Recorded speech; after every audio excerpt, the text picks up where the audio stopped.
13 फरवरी 1992। अनेक जन्म का प्यार संपन्न जीवन बनाने का आधार, इस जन्म का परमात्म प्यार।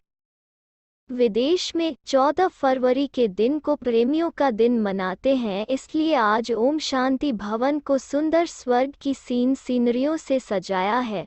उसी बीच बापदादा पधारे हैं। आज सर्व शक्तियों के सागर और सच्चे स्नेह के सागर दिलाराम बापदादा अपने अति स्नेही समीप बच्चों से मिलने आए हैं। यह रूहानी स्नेह मिलन व प्यार का मेला विचित्र मिलन है। मिलन मेले सतयुग आदि से लेकर कलियुग तक अनेक हुए हैं, लेकिन यह रूहानी मिलन मेला अब संगम पर ही होता है। यह मिलन रूहानी मिलन है। यह मिलन दिलवाला बाप और सच्चे दिल वाले बच्चों का मिलन है। यह मिलन सर्व अनेक प्रकार के परेशानियों से दूर करने वाला है। रूहानी शान की स्थिति का अनुभव कराने वाला है।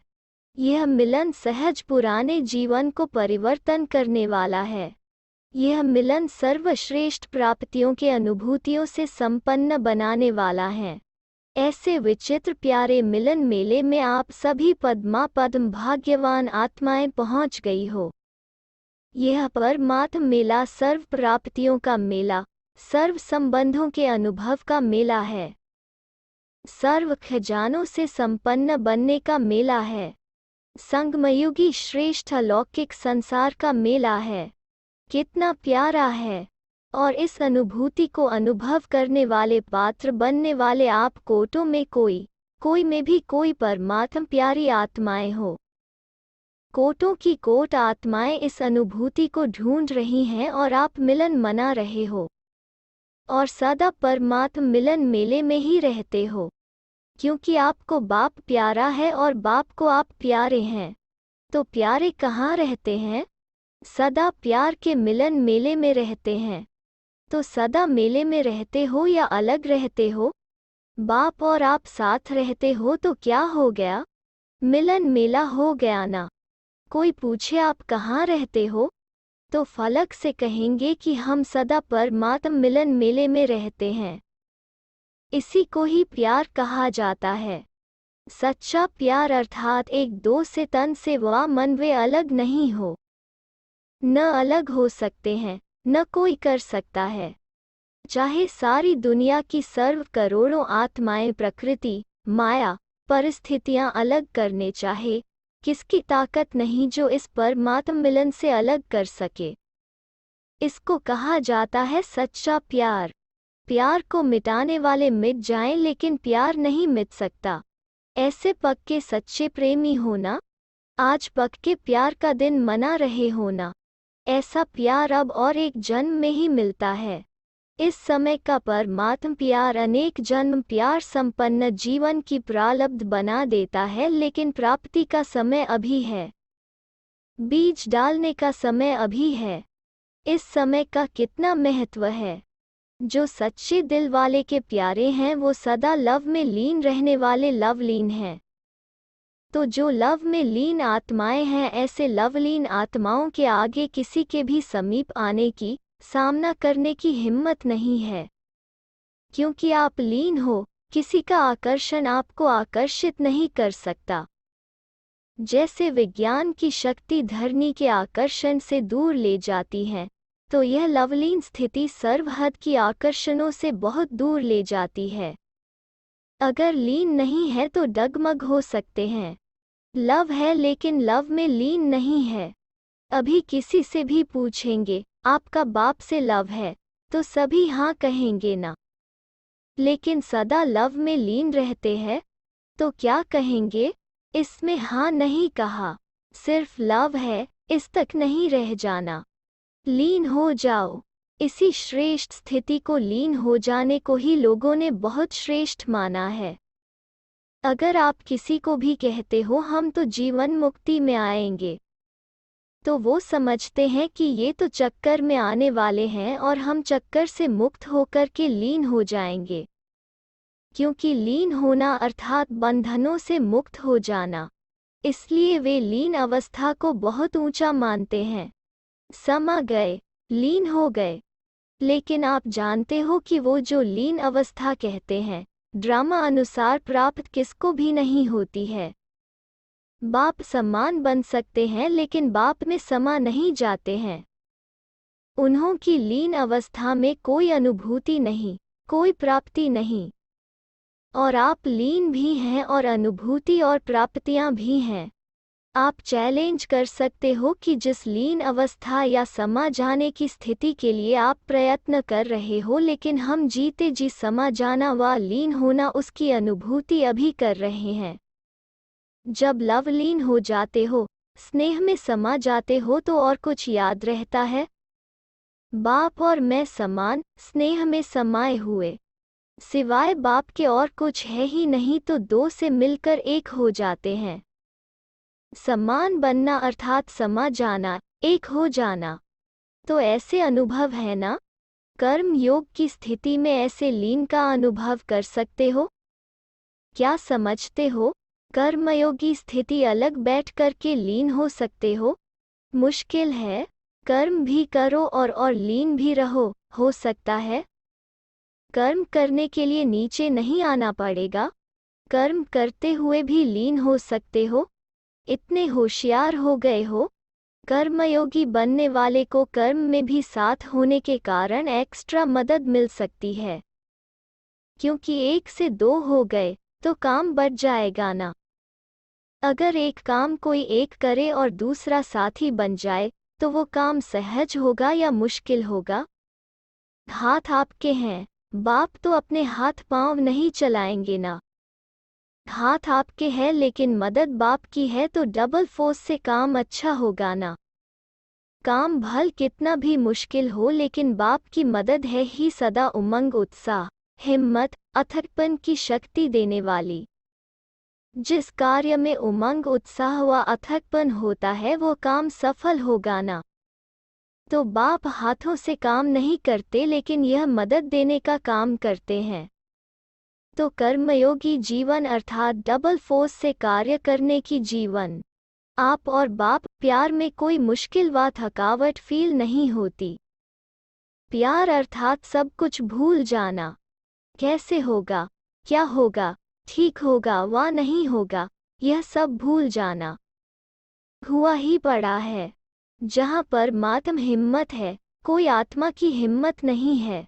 तो जहाँ परमात्म हिम्मत है, मदद है, वहाँ निमित्त बनी आत्मा में हिम्मत आ ही जाती है।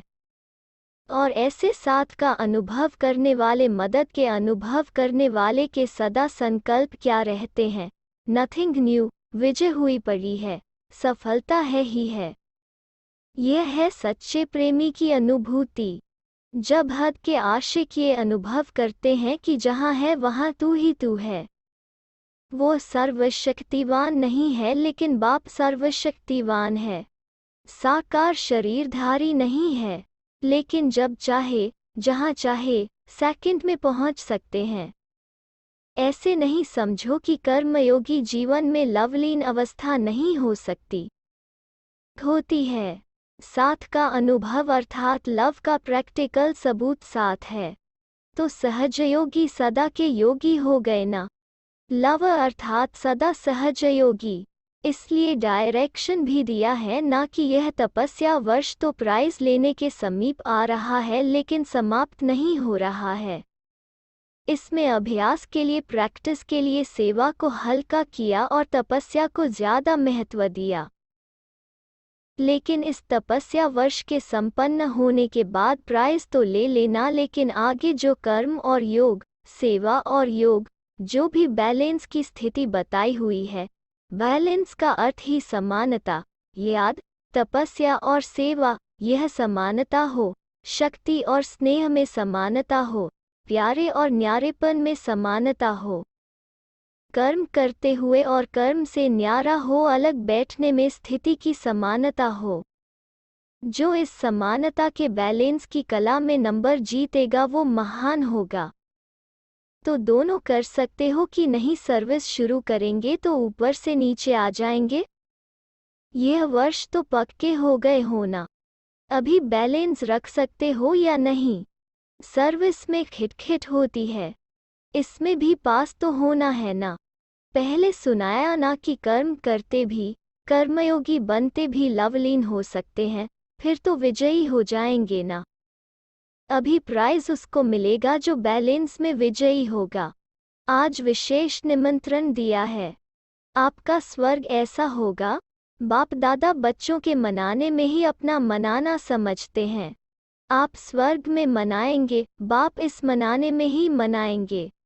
खूब मनाना, नाचना, खूब झूलना, सदा खुशियां मनाना।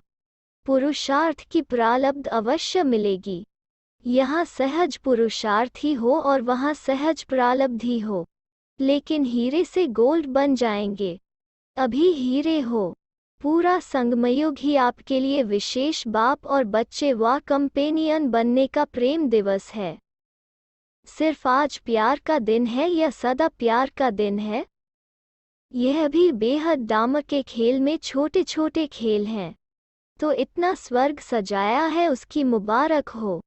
यह सजावट बाप को सजावट नहीं दिखाई देती, लेकिन सबके दिल का प्यार दिखाई देता है।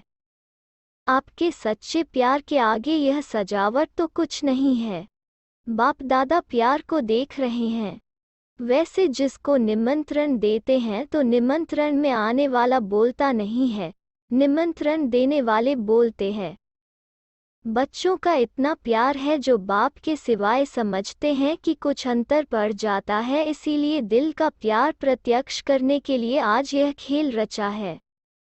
अच्छा, सर्व सदा स्नेह में समाई हुई आत्माओं को, सदा स्नेह में साथ अनुभव करने वाली आत्माओं को, सदा एक बाप दूसरा न कोई ऐसे समीप समान आत्माओं को, संगमयुग के श्रेष्ठ प्रारब्ध स्वर्ग के अधिकारी आत्माओं को, सदा कर्मयोगी जीवन की श्रेष्ठ कला के अनुभव करने वाली विशेष आत्माओं को, सदा सर्वहद के आकर्षण से मुक्त लवलीन आत्माओं को बाप का सर्व संबंधों के स्नेह संपन्न याद प्यार और नमस्ते। महारथी दादियों तथा मुख्य भाइयों से जो निमित्त हैं उनको सदा सहज याद रहती है। आप सबका भी निमित्त बनी आत्माओं से विशेष प्यार है ना, इसलिए आप सब समाये हुए हो। निमित्त बनी हुई आत्माओं का ड्रामा में पाठ नूंधा हुआ है। शक्तियां भी निमित्त हैं, पांडव भी निमित्त हैं। ड्रामा ने शक्तियों और पांडवों को साथ साथ निमित्त बनाया है, तो निमित्त बनने की विशेष गिफ्ट है। निमित्त का पाठ सदा न्यारा और प्यारा बनाता है।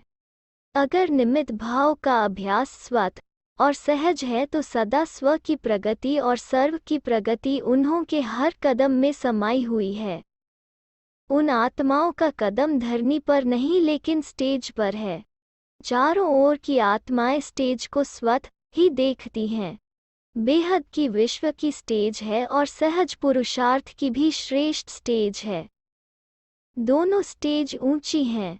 निमित्त बनी हुई आत्माओं को सदा यह स्मृति स्वरूप रहता है कि विश्व के आगे एक बाप समान का एक सैंपल है।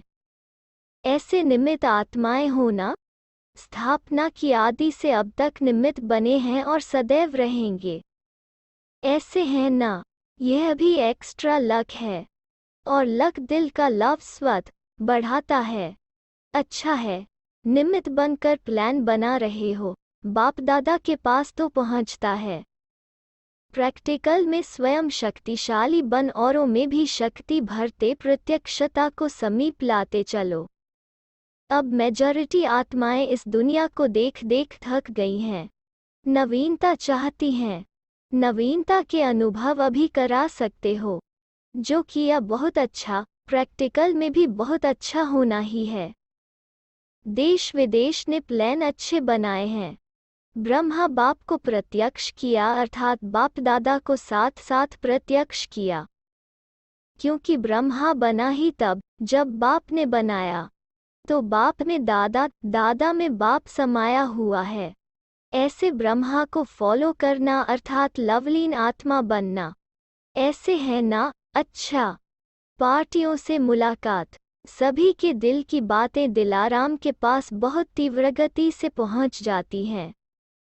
आप लोग संकल्प करते हो और बाप दादा के पास पहुंच जाता है।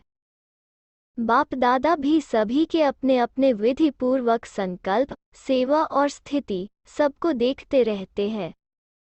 पुरुषार्थी सभी हो, लगन भी सब में है, लेकिन वैरायटी जरूर है। लक्ष्य सबका श्रेष्ठ है और श्रेष्ठ लक्ष्य के कारण ही कदम आगे बढ़ रहे हैं। कोई तीव्र गति से बढ़ रहे हैं, कोई साधारण गति से बढ़ रहे हैं। प्रगति भी होती है लेकिन नंबरवार। तपस्या का भी उमंग उत्साह सभी में है, लेकिन निरंतर और सहज उसमें अंतर पड़ जाता है। सबसे सहज और निरंतर याद का साधन है। सदा बाप का साथ अनुभव हो। साथ की अनुभूति याद करने की मेहनत से छुड़ा देती है। जब साथ है तो याद तो रहेगी ना। और साथ सिर्फ ऐसे नहीं है कि साथ में कोई बैठा है, लेकिन साथी अर्थात मददगार है। साथ वाला अपने काम में बिजी होने से भूल भी सकता है, लेकिन साथी नहीं भूलता। तो हर कर्म में बाप का साथ साथी रूप में है। साथ देने वाला कभी नहीं भूलता है। साथ है, साथी है, और ऐसा साथी है जो कर्म को सहज कर्म कराने वाला है। वो कैसे भूल सकता है? साधारण रीति से भी अगर कोई भी कार्य में कोई सहयोग देता है तो उसके लिए बार बार दिल में शुक्रिया गाया जाता है, और बाप तो साथी बन मुश्किल को सहज करने वाले हैं। ऐसा साथी कैसे भूल सकता है? अच्छा,